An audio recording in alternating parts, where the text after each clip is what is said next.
चुनाव आयोग के आज के प्रेस कॉन्फ्रेंस को आप अपनी अपनी नजरों से देख सकते हैं। एक, अगर आप भारतीय जनता पार्टी के समर्थक हैं तो इस प्रेस कॉन्फ्रेंस को आप अच्छा कह सकते हैं, और अगर आप विपक्ष के समर्थक हैं तो इस प्रेस कॉन्फ्रेंस को आज आप बेनतीजा बता सकते हैं। ऐसा क्यों, आगे वीडियो में हम आपको विस्तार से बताने जा रहे हैं। नमस्कार, मेरा नाम देवाशीष ठाकुर है। मेरे ये ऑफिशियल चैनल पर आप सबका स्वागत है। आज हम बात करेंगे चुनाव आयोग द्वारा किए गए कई महीनों के बाद हुए प्रेस कॉन्फ्रेंस के बारे में। आज आपने देखा कि आज किस तरह से रविवार का दिन होने के साथ साथ चुनाव आयोग के जो चुनाव प्रमुख हैं यानी ज्ञानेश्वर कुमार, उन्होंने प्रेस कॉन्फ्रेंस बुलाया। प्रेस कॉन्फ्रेंस में तमाम चीजों को रखा, खास तौर पर बिहार के विधानसभा चुनाव को लेकर इस प्रेस कॉन्फ्रेंस को जोड़कर देखा जा रहा है।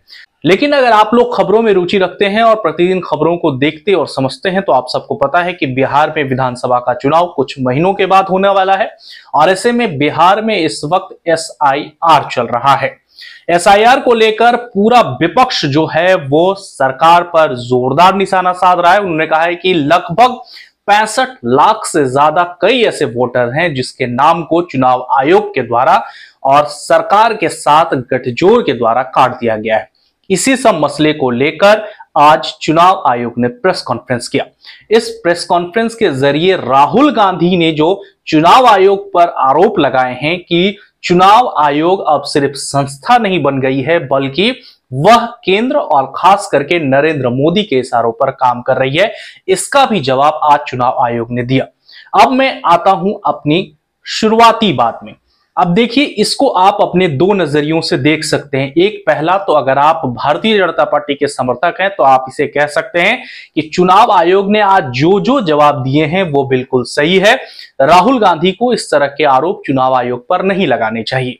लेकिन अगर आप वहीं विपक्ष के हैं और विपक्ष का जिस तरह से इस वक्त पूरे जोर और शोर से हल्ला चल रहा है, हल्ला उन्होंने किया है, उन्होंने जोरदार प्रदर्शन किया, और खासकर इसमें दो ऐसे शख्स हैं, एक राहुल गांधी और दूसरे बिहार के नेता प्रतिपक्ष तेजस्वी यादव। आज भी सासाराम में दोनों मौजूद थे। उन्होंने इसी मुद्दे को लेकर वोट चोरी का आरोप लगाया और साफ शब्दों में लिखा है कि चुनाव आयोग वोट चोरी कर नरेंद्र मोदी को जिता रहा है।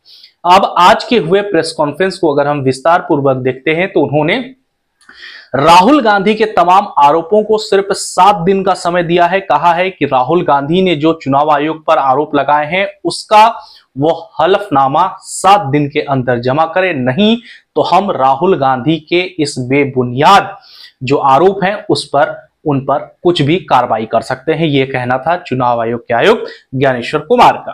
राहुल गांधी को कड़ा संदेश देते हुए चुनाव आयोग के जो आयुक्त हैं ज्ञानेश्वर कुमार, उन्होंने कहा है कि राहुल जिस तरह के बयानबाजी कर रहे हैं उससे न सिर्फ चुनाव आयोग की छवि धूमिल हो रही है बल्कि उससे लोगों का विश्वास भी खत्म हो रहा है। अब इसको आप अपने नजरिए से देख सकते हैं और समझ सकते हैं कि राहुल गांधी जिस तरह से लगातार 65 लाख जो लोग हैं जिनके नाम कटे हैं उनके साथ वो खड़े होते दिख रहे हैं।